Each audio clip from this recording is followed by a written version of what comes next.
Buenos días. Hola amigos, con eso de estar en casa encerradita, no tengo equipo de grabación, pero con mucho cariño y para poderles enviar esta introducción a la tanatología, pues voy a improvisar. Bien, seguramente muchos de ustedes ya tienen conocimiento de lo que es la tanatología, pero para aquellos que aún no lo saben les daré una definición, una reflexión y algunos ejemplos de su utilidad.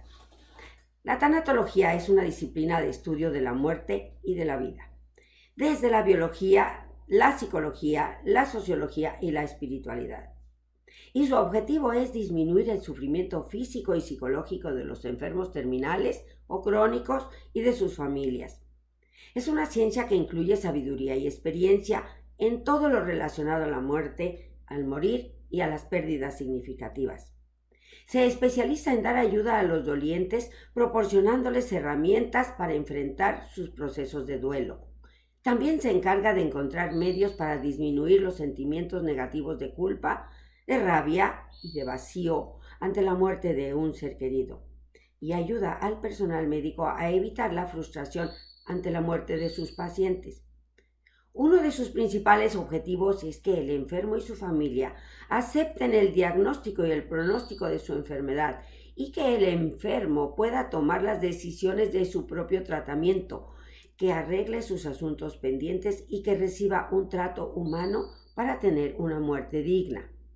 ¿A qué le llamamos una muerte digna? A que el enfermo terminal tenga calidad de vida durante esa etapa, que tenga atención adecuada, que se le ayude a resolver sus problemas o sus pendientes, a morir rodeado de personas cariñosas, a no ser objeto de experimentación médica, a darle sus últimos gustos, a prestarle solo opciones reales y a no darle expectativas falsas.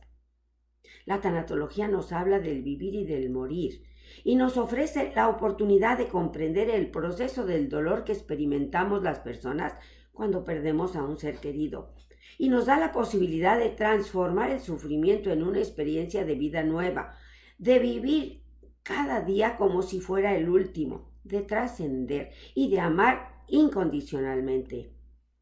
A lo largo del río de nuestra vida pasamos por escenarios plenos de bienestar y de satisfacción, y también por momentos de profundo dolor y pena que quisiéramos evitar.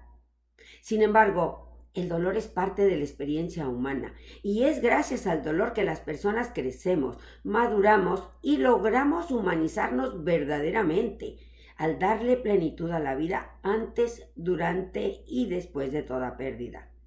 Debemos comprender y aceptar el profundo sentido de finitud, de la impermanencia de nuestra vida, de la juventud, de la belleza, de la salud, del trabajo y de la propia existencia. Hay que tener en cuenta que la muerte no es una fantasía ni un castigo. Es un proceso natural por el que todos hemos de pasar tarde o temprano. Y cuando esto suceda, habremos de enfrentarla y de afrontarla desde el ángulo de nuestras creencias. Y dependiendo de ellas, se nos presentará este paso de manera fácil o difícil, con sentimientos de desesperanza o con resignación. Depende de cada uno de nosotros. Para algunos será el fin de la vida y para otros un nuevo principio. Hay quienes creen que la muerte es solo el paso hacia otra vida. ¿Tú qué crees? Uno de los principales temores del ser humano es a causa de esa incertidumbre del momento y de la forma de que hemos de morir.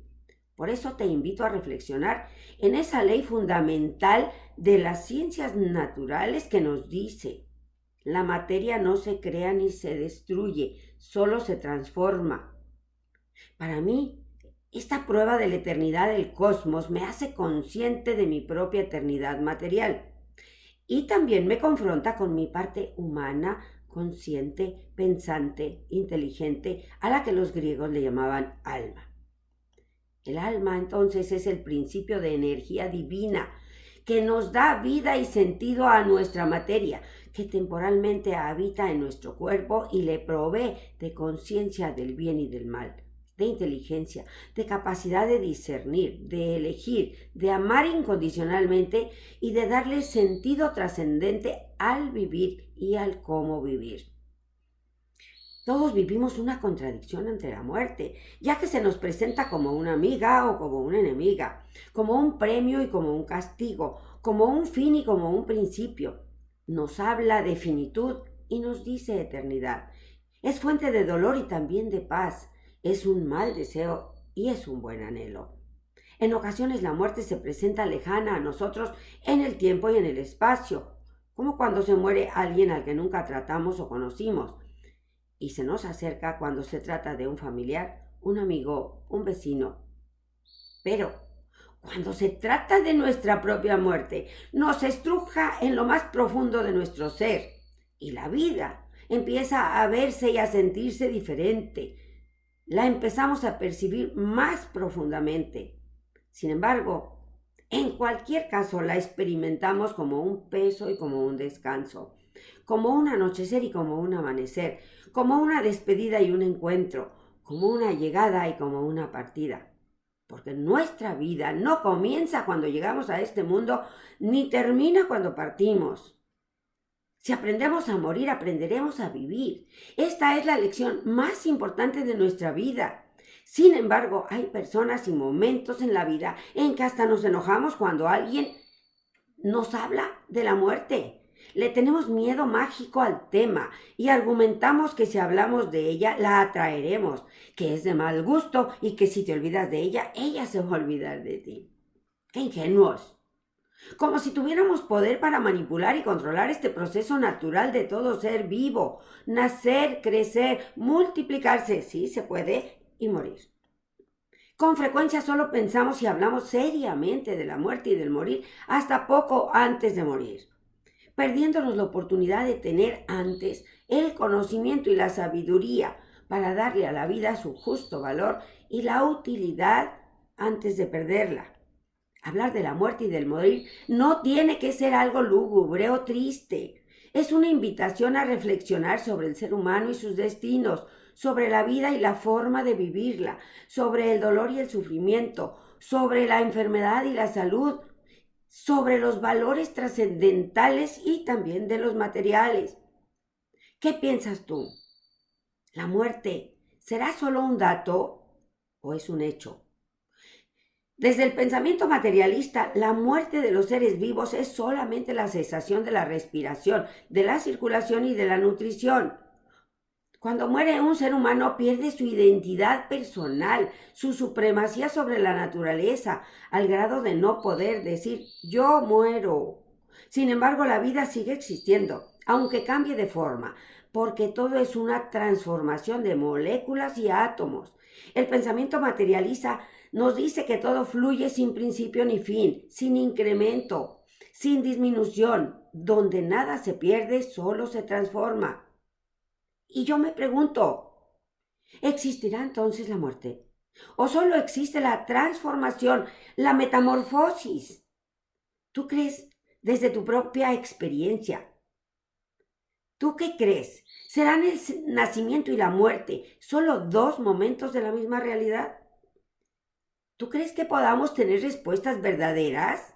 ¿O la muerte es un fenómeno que solo se puede percibir subjetivamente? ¿Será su comprensión algo individual? En aras de la razón, se nos pide que no hagamos preguntas sobre asuntos que no tengan verificación científica y que el tema de la muerte es uno de ellos. Pero, ¿somos acaso solo materia para conformarnos con las definiciones materialistas? ¿O bien, tú como yo, lo consideras un problema y un misterio para resolver? El poeta mexicano Manuel Acuña nos comparte su apreciación con este poema. Dice: en medio de esos cambios interiores, tu cráneo lleno de una nueva vida, en vez de pensamientos, dará flores. Al fin de esta experiencia transitoria a la que tanto nuestro afán se adhiere, la materia inmortal como la gloria cambia de forma pero nunca muere. En tanto las grietas de tu fosa verán alzarse de su fondo abierto una larva convertida en mariposa. Y ahí, donde el ánimo se agota y perece la máquina, allí mismo el ser que muere es otro que brota. Moleschott escribe: La muerte es la inmortalidad de la circulación de la vida y el nacer y el morir son momentos de la misma realidad. Amiga y amigo, ¿cuál es tu reflexión? ¿Ya has experimentado la muerte de cerca? ¿Te causa temor? ¿Te cuestionas como yo el para qué nacer si hemos de morir? ¿Para qué amar si sufrimos por la pérdida del amado? ¿O eres de los que prefieren evadir estos cuestionamientos? Blas Pascal, quien era muy sensible a la grandeza y a la miseria humana, afirma que el hombre es como una frágil caña, pero su grandeza está en que piensa. Dice que en el pensar consiste su grandeza y su poder, y aunque lo puede aplastar una roca, el saberlo lo hace superior a aquello que lo puede matar. Así, nos demuestra que el aprender de nuestra mortalidad es aprender a vivir, es darle a la vida un propósito y una utilidad, una finalidad, una dirección, una misión y un sentido trascendente que va más allá del instinto de conservación. Conferirle a la muerte un valor, un sentido dentro de un orden superior, arranca de la mente de todo hombre los pensamientos negativos, los síntomas patológicos y las protestas a lo que es y al cómo es. La vida tiene sentido si la muerte tiene sentido. Y el fluir temporal y finito, cuando tienen contenidos de pensamientos, sentimientos y valores humanos, definen la vida y la enmarcan con la muerte.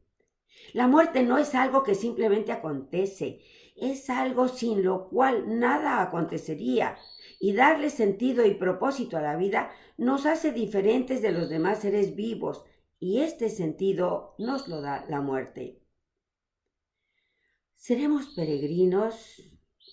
Gabriel Marciel, en su libro Imovator, nos presenta al hombre como un viajero que mira en el horizonte a la muerte, con objeto de disfrutar del viaje a pesar de las dificultades que se presenten.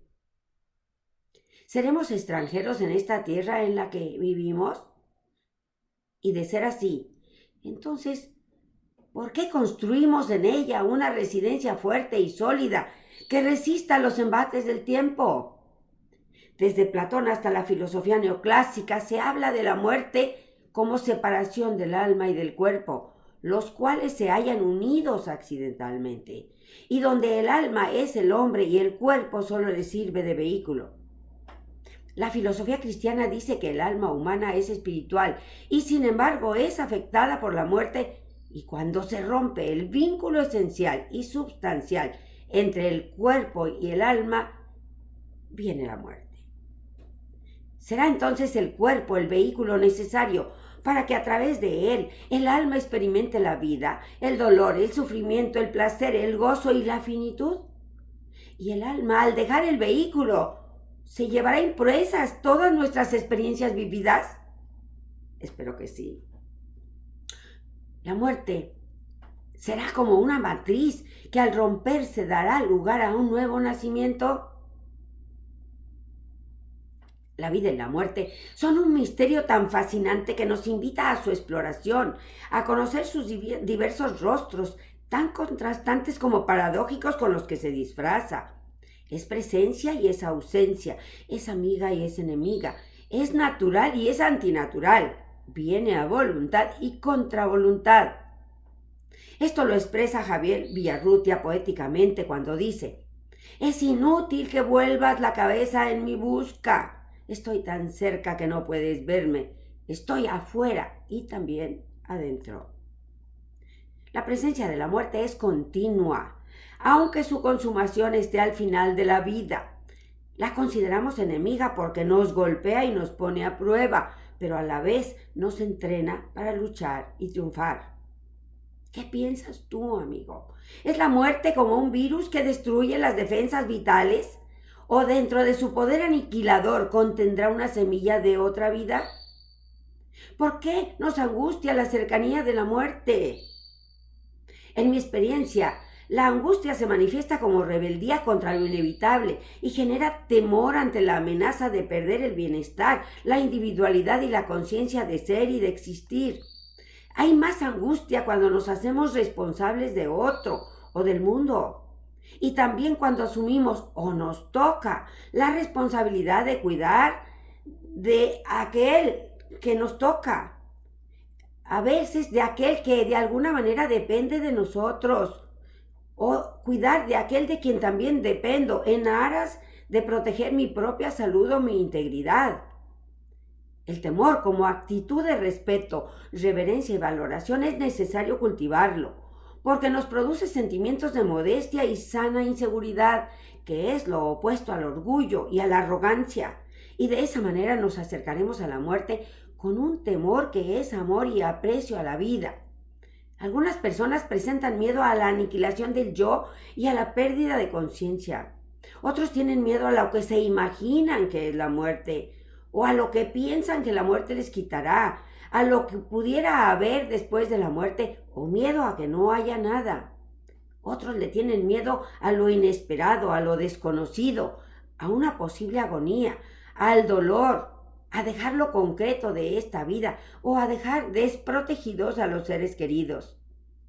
Sea cual sea el miedo a la muerte, una cosa es cierta: el miedo hace más difícil el morir, porque se convierte en una muerte anticipada, que en algunos casos provoca aquello que más tememos, la muerte.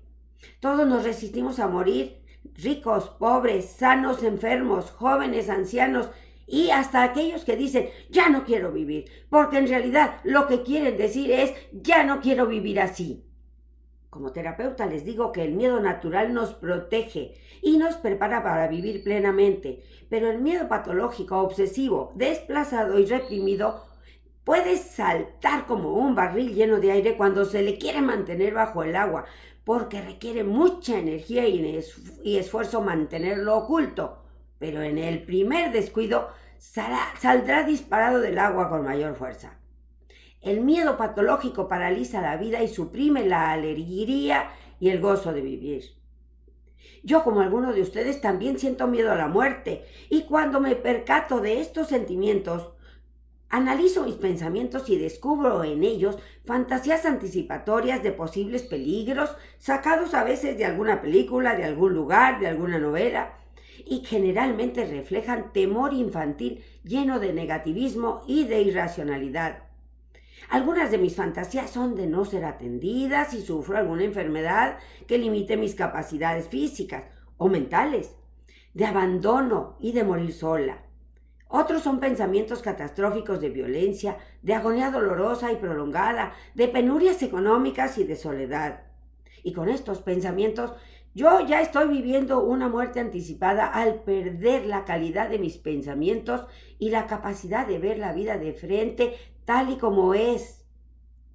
Cuando estoy inconforme con la vida y amargada por lo que no soy o no tengo, dejo de amar la vida, de ver las cosas hermosas que sí tiene la vida.